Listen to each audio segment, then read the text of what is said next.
Hello guys, welcome to astronautical. மீண்டும் ஒரு புதிய வீடியோவில் புதிய ஒரு இடத்துல இருந்து சந்திக்கிறோம். அதாவது எங்களுக்கு தெரியும், கடந்த சில நாட்களாக அதிக மழை பெஞ்சதால் முழு நாட்டுக்குமே பாதிப்புகள் ஏற்பட்டு இருந்துச்சு. அந்த வகையில் நம்மட ஏரியா, அதாவது கலாவை அண்டிய பகுதிகள் முழுமையான சேதத்திற்குட்பட்டுச்சு. எங்களுக்கு தெரியும், கலாவையிலிருந்து மேலதிக நீர்களை வெளியேற்றுவதற்காக கலா ஓயாவை பயன்படுத்துவாங்க. அந்த கலா ஓயாட நீர்மட்டம் இந்த வரலாற்றிலே இல்லாத அளவுக்கு மேலதிகமான காரணத்தால் அதிகமான நீர்களை அகற்ற வேண்டிய ஒரு தேவையாக இருந்துச்சு. இந்த தேவையில் ஓப்பன் பண்ணினதால், அதாவது அந்த நீர் அகற்ற நேரத்தில் எங்களோட ஏரியாக்கள் அதாவது கலா ஓயா அண்டிய பகுதிகள் முழுமையாக சேதப்பட்டுருந்துச்சு. எந்த அளவுக்குன்னு சொன்னால் வரலாற்றில் இல்லாத அளவுக்கு செல்லப்போனால் ஒரு ஊட்டம் எடுத்துக்கொண்டோம்னு சொன்னால் அந்த ஊட்டம் முழுமையாக கழுகிட்டு, அதாவது முழுமையாக மூழ்கடிக்கப்பட்டு போயிருந்துச்சு. நான் நேற்று ஒரு இடத்துல கண்டேன். அதாவது எங்களுக்கு தெரியும், சோலார் பேனல் நாங்கள் அடிப்போம் அப்படின்னு சொன்னால் வீட்டுக்கு மேலால் அந்த சோலார் பேனலை கலட்டிட்டு கொண்டு போய் ஒரு வாழைத்தோட்டத்தில் வச்சுருக்கோம். எந்த அளவுக்கு இந்த தண்ணியோட பவரும் எந்த அளவுக்கு முழுமையாக தாட்டிட்டு போய்த்திருக்குன்னு சொல்கிறது எங்களுக்கு அதில் விளங்கும்.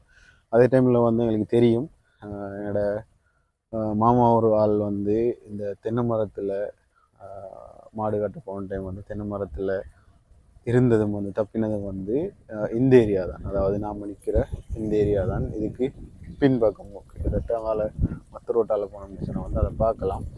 அதே டைமில் இந்த சந்தர்ப்பத்தில் எமது நாட்டுக்கு முழுமையாக அதாவது ரீபில்ட் பண்ணுறதுக்காக என்னோட அரசாங்கம் உட்பட எங்களது மக்கள் எந்தவித ஒரு இதுக்கும் பார்க்காம, அதாவது என்ன சொல்ல, எந்த ஒரு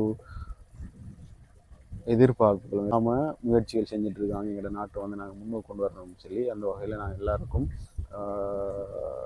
மனப்பூர்வமான நன்றிகளை தெரிவித்துக் கொள்கிறேன். அதே டைமில் எங்களுக்கு வழங்கிய இந்த உதவிகளை வழங்குகிற எங்களோட மற்ற நாடுகள், இந்தியாவாக இருக்கட்டும். அதே டைமில் இந்தியாவை நான் மெயினாக மென்ஷன் பண்ணணும். அதாவது அவங்களோட ஒரு மாநிலத்தில் என்ன மாதிரி நடக்கும், அதாவது ஒரு பாதிப்புகள் ஏற்பட்டால் அந்த பாதிப்புக்கு அவங்க என்ன செய்வாங்களோ அதையும் கூட மேலாக எங்களுக்கு இந்தியா அவங்களோட புள்ள ஒன்று மாதிரி எங்களுக்கு உதவி செஞ்சிட்ருக்காங்க. அந்த வகையில் அவங்களுக்கு நாங்கள் இந்த இடத்துல நன்றி செல்லணும். அதே டைமில் பாகிஸ்தானாக இருக்கட்டும், அமெரிக்காவாக இருக்கட்டும், பங்களாதேஷாக இருக்கட்டும், அதே மாதிரி எல்லா நாடுகளுக்கும் உதவி செஞ்ச அனைவருக்கும் நன்றி செலுத்துகிறதோட இந்த ஒரு இடத்துல இந்த நம்மளோட வயல் அண்டி ஏரியாவில் இந்த டைமில் எப்படி இருக்குன்னு சொல்கிற சிச்சுவேஷனை நாங்கள் பார்ப்போம். இந்த பேக்ரவுண்டில் கொஞ்சம் தூரத்தில் அந்த மரத்தில் இருந்த அந்த இடமும் இருக்குது. ஏரியாவை காட்டுறேன், எப்படி இருக்குன்னு சொல்லி பாருங்கள். இதை பார்த்தோம்னால தெரியும், இது கிட்டத்தட்ட 1.5 மாதத்துக்கு தாண்டிய வெள்ளாமை. கிட்டத்தட்ட 4 நாளைக்கு மேல் தண்ணி நின்றதால் முழுமையாக அவிஞ்சு போய்த்து. வயலில் பார்த்தா தெரியும், ஃபுல்லாக சேறுகள் எதுவுமே இல்லை.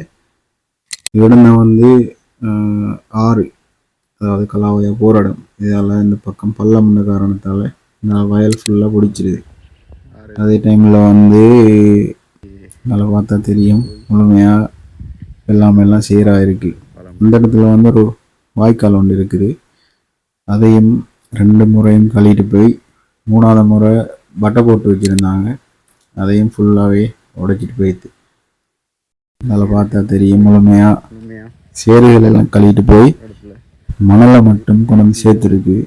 இதை திருப்பி மண் இறைச்சி இல்லாட்டி தண்ணி கட்டி உழுகுறான்னு சொன்னால் உழுகு விதைக்கிறேன்னு சொன்னால் நிறைய வேலைப்பாடுகள் இருக்குது. இந்த இடத்த பார்த்தோம்னு சொன்னால் இந்த பீலியில் இருந்து தான் மற்ற சைட் பீலிக்கு இந்த மாதிரி தூணல் போட்டு கட்டியிருந்தாங்க. அதையும் இந்த இடத்துல முழுமையாக கலடி